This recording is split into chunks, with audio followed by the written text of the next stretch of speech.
The 1000 hour mark is getting closer, guys, but welcome back to progress video number 51. Let's go.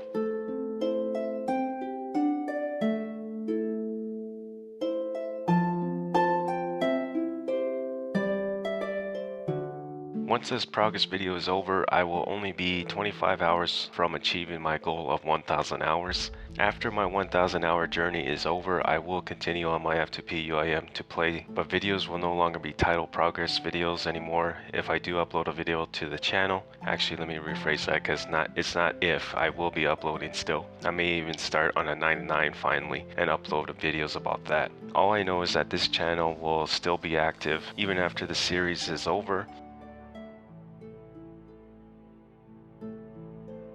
Let's get back into this progress video though. When I started on this progress video, number 51 that is, I knew I was going to continue woodcutting in game. I began with yew trees just because I was curious to see how well the adamant axe would do, and it turns out the adamant axe does okay. My XP per hour was around 19 to 20k in firemaking and 21 to 22k in woodcutting. My current goal right now for woodcutting is to get to 70 woodcutting, and that's exactly what I ended up achieving for this progress video. But there's one thing you guys don't know about yet, and that is my 1100 total level that I achieved. I didn't even realize I was close to this, believe it or not. When it came to training my woodcutting though, I might have ignored like 5 to 6 bird's nests that fell out of the tree.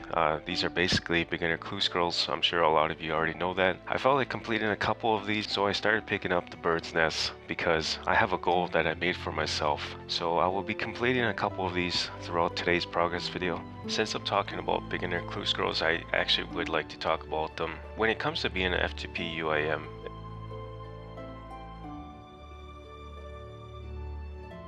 a lot of it is just making sure you have law runes to teleport to, you know, cities like Felidor, Lumbridge, VARROCK. And having that Champions Guild book, or the Chronicle book, sorry, having that, it helps a lot too. And what also helps a lot is the Skull Scepter, which I don't have currently in game, but that thing would help a lot because here's the thing. When you have to do the hot and cold clues, there is a spot where you have to dig. There's one spot just at White Wolf Mountain, I believe it's called, or Ice Mountain. So having that Skull Scepter teleports you closest to that mountain.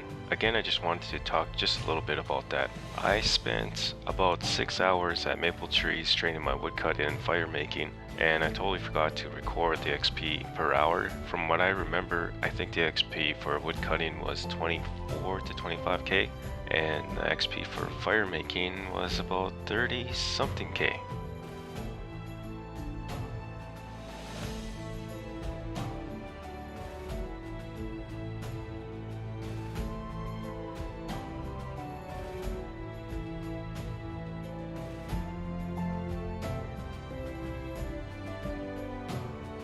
We're probably at my next training spot already, and we are also just outside of the crafting guild, sorry. There's a set of oak trees here, 4 of them to be exact, but really you're just going to be using 2 of these. I came here because I wanted to see if the oak trees would be better XP in woodcutting versus willow trees, but it wasn't. I was only getting 21k XP per hour cutting oak trees, and at willow trees I was getting up to 26k per hour.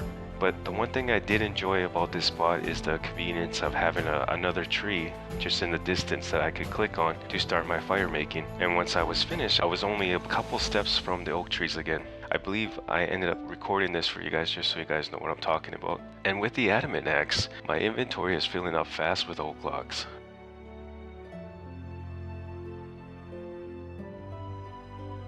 But there is 72 firemaking. And for those who might be curious, the firemaking XP per hour for oak trees is around 35k per hour. And finally, my goal of 70 woodcutting is now finished. If I had to quickly tell you guys which 70 I enjoyed getting the most between woodcutting and crafting, I would tell you guys that I enjoyed getting 70 crafting versus 70 woodcutting, because with crafting I was actually able to use range or something while training it, and I was also able to mine to level up my crafting level too. But woodcutting is very relaxing. I noticed that helped me achieve my goal. After woodcutting, I felt like some melee training. I really do want to get my attack level to 80 plus for the 1000 hour mark. So I decided to make myself an Addy Square shield in game, but my smithing level is only 77. and I need 78 smithing to make it. Luckily for me, I had a subscriber tell me last year that I could be using a Dwarven Stout to increase my smith level by 1. I had no clue, so that was a nice tip from that subscriber. Now I wanted to return back to Hill Giants, but I didn't record any of this because I felt like I've already showed you guys enough Hill Giants already in my last 2 progress videos, so we're just going to skip all of that and just show you guys my next rewards for my beginner clue scrolls. And I'm also going to throw in a couple kills at Obor too, because I managed to loot 2 giant keys. It seemed like I was going to Charlie all the time to get my reward casket, so I'm also going to throw him on the thumbnail now for this video.